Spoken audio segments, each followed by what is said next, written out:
السلام علیکم ورحمۃ اللہ وبرکاتہ۔ یہ ایک سوال آیا ہے کہ اسلام میں اسٹرابری کیوں حرام ہے، یہی پھل ہے جس کو قرآن نے زقوم کہا ہے۔ تو یہ ایک ویڈیو کسی نے شیئر کی ہے اور پوچھا ہے کہ کیا یہ بات صحیح ہے کہ اسٹرابری کھانا حرام ہے اور یہ جہنم کا پھل زقوم ہے۔ دیکھیں، یہ بات پہلی چیز تو یہ کہ حلال حرام کا تعین قرآن حدیث نے کرنا ہے، ہماری عقل اور سوچ نے نہیں کرنا۔ دوسری بات یہ کہ اگر ہم کوئی چیز پہ فیصلہ لگاتے ہیں تو اس کے اوپر ہمارے پاس دلیل ہونی چاہیے، اپنے پاس سے کوئی بات نہیں کرنی چاہیے، ٹھیک ہے؟ کیونکہ اللہ تعالیٰ نے اس چیز سے منع فرمایا ہے، اور حلال حرام کا تعین جو ہے یہ صرف قرآن حدیث سے ہی ہو سکتا ہے، اور اگر قرآن حدیث میں کوئی چیز بیان نہیں ہوئی ہے تو ہمیں اپنے پاس سے کوئی ایسا حکم نہیں لگانا چاہیے اور ایسی کوئی بات نہیں کرنی چاہیے جس کے اوپر ہمارے پاس کوئی دلیل نہ ہو، ٹھیک ہے؟ اب دیکھیں، اسٹرابری کیا ہے؟ یہ ایک پھل ہے، اور زقوم کیا ہے؟ یہ ایک درخت ہے جس کے بارے میں جو ہے قرآن کے اندر سورۃ طوفان کے اندر آیا ہے نمبر 43 سے 46 سے کہا ہے کہ جہنمیوں کا جو ہے کھانا دیا جائے گا۔ ان شجرۃ الزقوم طعام الاثیم کالمہل یغلی فی البطون، اور یہ پیٹ جو کھائے گا تو اس کا پیٹ جو ہے ابلتا ہوا ہوگا، اور یہ اسے جو ہے کاٹ کے رکھ دے گا اور کھانے کی کوشش کرے گا، بہت بھوک لگی ہوئی ہوگی اور اس سے اپنے پیٹ بھرنے کی کوشش کرے گا، لیکن وہ پھر بھی اسے کوئی فائدہ نہیں دے گا، نہ کسی قسم کی اسے کوئی لذت یا کوئی راحت محسوس ہوگی یا اس کی کوئی بھوک مٹے گی۔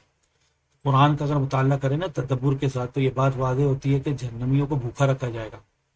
اور بھوکا کا عذاب دیا جائے گا، اور جو کھانا دیا جائے گا نا، جیسے یہ زقوم ہے،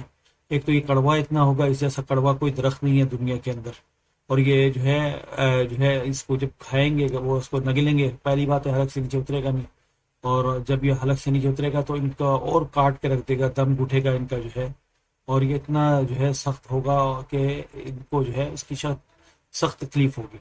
اور سورہ غاشیہ میں بیان کیا ہے نا، لیس لہم طعام الا من ضریع لا یسمن ولا یغنی من جوع، یعنی کھانا جہنمیوں کا ایسا ہوگا جو ان کو نہ موٹا کرے گا، کسی قسم کا تر و تازہ نہیں کرے گا، اور نہ ہی ان کی بھوک مٹائے گا۔ تو اس کے بارے میں مفسرین کہتے ہیں کہ اس آیت کو اگر تدبر سے پڑھا جائے تو یہ سمجھ میں آتا ہے کہ جہنمی بھوکے رہیں گے،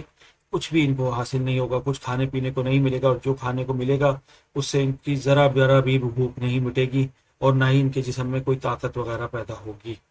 تو اللہ تعالیٰ سب کو جہنم کی آگ سے محفوظ رکھے۔ اور یہ جو درخت ہے زقوم، اس کے بارے میں علماء کے دو موقف ہیں، کہ ایک تو یہ ہے کہ اس کا جو ہے یہ وہ درخت ہے جو عرب کے اندر جسے تہامہ کہا جاتا ہے، ٹھیک ہے؟ یہ ہے زہریلا اور جو ہے سخت کڑوا درخت ہے، اور لیکن ایک موقف یہ ہے فقہا کا کہ یہ وہ درخت ہے جو جہنم میں ہی اگایا جائے گا، اور یہ موقف زیادہ درست ہے، کیونکہ سورہ صافات کی آیت نمبر 62 سے لے کر آپ جو ہے 65 تک جو ہے پڑھیں تو اللہ تعالیٰ نے واضح بیان کیا ہے کہ اذالک خیر نزلا ام شجرۃ الزقوم انا جعلناها فتنة للظالمین انها شجرۃ تخرج في اصل الجحیم طلعها كأنه رؤوس الشیاطین، کہ اللہ تعالیٰ کہتا ہے کہ ہم نے یہ زقوم درخت کے ساتھ جو ہے ان کی مہمان نوازی کرنی ہے، اور ظالموں کے لیے یہ ایک آزمائش ہوگی، اور یہ وہ درخت ہے جو جہنم میں ہی اگے گا جو ہے نا، اور اس کی شاخیں جو ہے شیطانوں کے سروں جیسی ہوں گی۔ تو یہ واضح دلالت کر رہی ہے کہ زقوم وہ درخت ہوگا جو جہنم میں اگے گا۔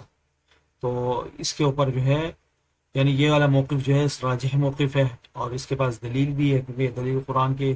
سورۃ الصافات سے مل رہی ہے، جس کے اندر واضح اللہ تعالیٰ فرما رہا ہے کہ زقوم وہ ہے کہ وہ جو جہنم میں جو پودا ہے وہاں سے اسے اگایا جائے گا۔ تو یہ وہ پودا نہیں ہے، ہم اسٹرابری جو ہے، ہم اسٹرابری کو اگر اس کو یہ سمجھیں کہ یہ اسٹرابری وہ ہے اور پھر ہم یہ کہیں اسٹرابری کھانا حرام ہے تو یہ بات بالکل غلط ہے۔ باقی اسٹرابری بہت اچھی پھل ہے، فائبر سے بھرپور ہے، وٹامن سی سے بھرپور ہے، جسم کی سوزش کم کرتی ہے، یہ شوگر کے پیشنٹ بھی کھا سکتے ہیں، اور یہ خون کی تیزابیت کم کرتی ہے۔ ہاں، اور یہ کہہ لیں کہ اس قدر جو ہے فائدہ مند ہے کہ اس سے پہلے جو ہے بلیک بیری ہے، بلیک بیری ہے، اور بلیک بیری کے بعد دوسرے نمبر پر یہ اسٹرابری آتی ہے، ٹھیک ہے؟ اور اس کے بعد پھر بلو بیری آتی ہے، تو اس کا دوسرا نمبر آتا ہے، اور یہ خوراک کے اندر بہترین ہے، توانائی بھی پیدا کرتی ہے، اور اسی طرح جو ہے کسی قسم کا کوئی سائیڈ افیکٹ نہیں ہے۔ بس اس کا ایک مسئلہ ہے، وہ ہمارے یہاں پہ ممالک کے اندر ہے کہ ہم یہاں پہ ماشاءاللہ ہر چیز کو کیمیکل لگاتے ہیں، اسپرے مارتے ہیں کیمیکل کے، وہ چیزیں اثر انداز ہوتی ہیں، جس کی وجہ سے جو ہے نا کیڑے وغیرہ کافی پیدا ہو جاتے ہیں اس اسٹرابیری پہ. اور جو ہے یہ اسٹرابیری پہ کیڑے ایسے ہوتے ہیں کہ اگر آپ مائکروسکوپ کے نیچے اس کو دیکھیں تو آپ کبھی اسٹرابیری کھائیں ہی نہ. ٹھیک ہے تو لیکن اس میں پریشان ہونے والی بات نہیں ہے. اس کا آسان حل جو ہے وہ میں آپ کو بتا دیتا ہوں. نمک والے پانی میں اس کو بھگو کے رکھیں تھوڑی دیر, تو جس میں زیادہ کیڑے ہوں گے, جس میں کیڑے ہوں گے, وہ کیڑے ابھر کے سامنے آ جائیں گے, تو ان کو صاف کر لیں آپ. ٹھیک ہے, اور جو خراب ہو, کچھ اس طرح کی ہو, آپ کو لگتا ہے کہ گل گئی ہیں, خراب ہو گئی ہیں, تو ان کو نہ کھائیں.